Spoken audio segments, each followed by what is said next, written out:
Se avete già dell'esperienza con la lingua italiana, e visto che state guardando questo video, immagino che ce l'abbiate, avrete notato tutta una serie di stranezze di questa lingua che possono essere anche in comune con tante altre lingue, non solo lingue neolatine, ma anche lingue di qualunque tipo. Per esempio, il fatto che usiamo molto poco i pronomi possessivi, oppure il fatto che l'utilizzo del congiuntivo e le sue regole siano in questa zona grigia nella quale non è mai chiaro se va usato oppure no. Oppure ancora la presenza di un genere grammaticale nei sostantivi, che è una cosa che non esiste in tante lingue come l'inglese, il turco, l'ungherese e via discorrendo. Ma secondo me la cosa che può creare più confusione a chi sta imparando l'italiano è l'ordine dei costituenti, cioè l'ordine in cui compaiono soggetto, verbo e oggetto e poi gli altri complementi all'interno di una frase, quindi il modo in cui bisogna costruire una frase in italiano, l'ordine in cui bisogna porre le parti del discorso in una frase. Quello che si insegna generalmente a chi sta cominciando a imparare l'italiano è che l'italiano sia una lingua SVO, che significa soggetto, verbo, oggetto. Per esempio, una frase SVO è Marco mangia una mela. Marco è il soggetto, mangia è il verbo, una mela è l'oggetto o il complemento oggetto diretto. Abbastanza semplice, no? Simile a tantissime altre lingue europee. Ma se avete guardato altri miei video, oppure se avete guardato qualunque altro video in italiano in cui c'è una persona che parla in italiano in modo spontaneo, avrete sicuramente notato che non sempre è così e che spesso gli italiani sembrano usare l'ordine delle parole in modo un po' casuale, no? Un po' a caso e senza un criterio. Beh, vi assicuro che un criterio c'è sempre, solo che spesso neanche gli italiani sanno qual è e probabilmente molte volte non si rendono neanche conto di utilizzarlo o in primo luogo non si rendono neanche conto di invertire l'ordine dei costituenti della loro frase. Quindi in realtà l'idea che l'italiano sia una lingua SVO, soggetto, verbo, oggetto, è in generale un'idea incompleta. Ed è incompleta per due motivi. Il primo qual è? È il fatto che l'ordine SVO in italiano viene chiamato dai linguisti un ordine non marcato. Che cosa significa? Significa che l'ordine SVO viene utilizzato quindi solo in delle frasi in cui non si voglia porre maggiore attenzione su una qualche parte particolare della frase, un qualche costituente in particolare. Mentre al contrario un ordine marcato dei costituenti potrebbe voler indicare o una maggiore attenzione su un elemento della frase, oppure per esempio per indicare che l'oggetto o il soggetto di un verbo è una cosa e non un'altra. Quindi per indicare anche questa opposizione. Per esempio, immaginiamo che un giorno mia madre sia a lavoro all'ora di pranzo e quindi mi lascia del pollo già cucinato da scaldare e mangiare per pranzo. Poi, dopo qualche ora, torna a casa e mi domanda: hai mangiato la pasta? E io, per dirle che non ho mangiato la pasta, ma ho mangiato il pollo che lei mi ha lasciato, dirò: no, il pollo ho mangiato, per indicare che è il pollo in opposizione alla pasta. Oppure, immaginiamo che un giorno io arrivi a casa e trovi una nuova televisione e chiedo sempre a mia madre: hai comprato tu questa televisione nuova? E già qua potete vedere che ho spostato il soggetto dopo il verbo per metterlo in risalto. E lei mi risponde: no, l'ha comprata papà.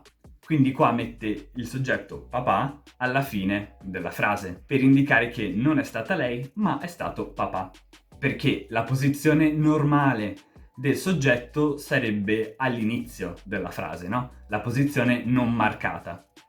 Vi assicuro che anche se adesso questa cosa vi potrà sembrare un po' difficile, vi potrà fare un po' di confusione, con tanto esercizio d'ascolto il vostro cervello, il vostro orecchio si alleneranno a capire quando usare l'ordine marcato e quando usare un ordine non marcato e pian piano invece che una difficoltà diventerà uno strumento molto prezioso per imparare ad esprimere al meglio quello che volete dire, per potervi esprimere in modo più libero in italiano. Ma sappiate anche che in questi casi che ho elencato non è del tutto necessario usare un ordine marcato dei costituenti per esprimere lo stesso tipo di maggior enfasi su una parte del discorso. Si può fare come si fa in tante altre lingue, nelle quali si utilizza l'intonazione.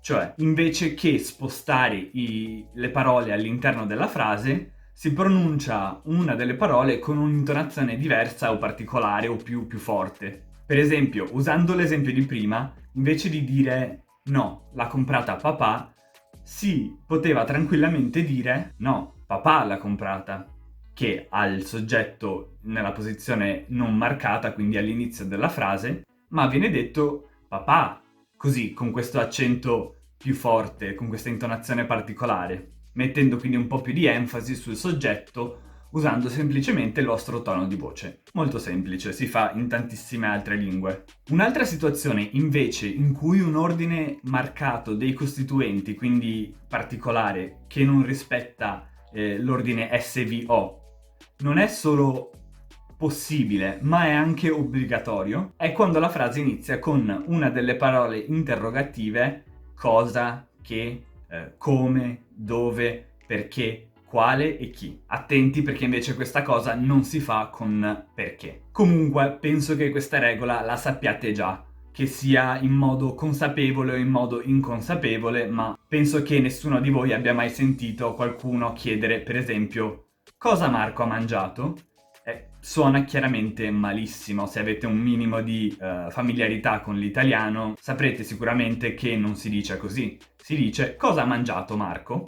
E in molte altre lingue del mondo si fa la stessa cosa. Per qualche strano motivo, tanti popoli diversi in diverse parti del mondo hanno percepito che queste parole interrogative in qualche modo attraggono il verbo verso di sé, spostando tutto il resto più in avanti. Quindi il modo giusto di formulare la frase sarebbe: cosa ha mangiato Marco? Oppure non si dice dove tuo fratello è andato, si dice dove è andato tuo fratello. Quindi c'è prima il verbo e poi il soggetto. È andato, verbo, soggetto, tuo fratello. Inoltre, un ultimo dettaglio riguardo a questo argomento è che l'ordine deve essere strettamente VOS, quindi verbo, oggetto, soggetto. Negli esempi che vi ho fatto poco fa, infatti, non c'è un complemento oggetto, quindi non si capiva se il complemento oggetto andasse prima o dopo del soggetto. Per esempio, non potete dire dove ha messo Giacomo le chiavi, o forse, se potete dirlo, suonerà però un pochino strano, come se ci fosse qualcosa che non va. La cosa migliore da dire è: dove ha messo le chiavi Giacomo? Ok, quindi dove, parola interrogativa, ha messo verbo, le chiavi oggetto, Giacomo soggetto. Per questo video è tutto. Se ci sono altri dubbi che avete a questo proposito, insomma su questo argomento, se volete dei chiarimenti, scrivetemelo nei commenti qui sotto e io sarò felice di rispondervi e chiarirvi tutti i dubbi che volete. Spero che questo video vi sia piaciuto e vi sia stato utile. Se sì, mettete mi piace e iscrivetevi al canale. Ciao!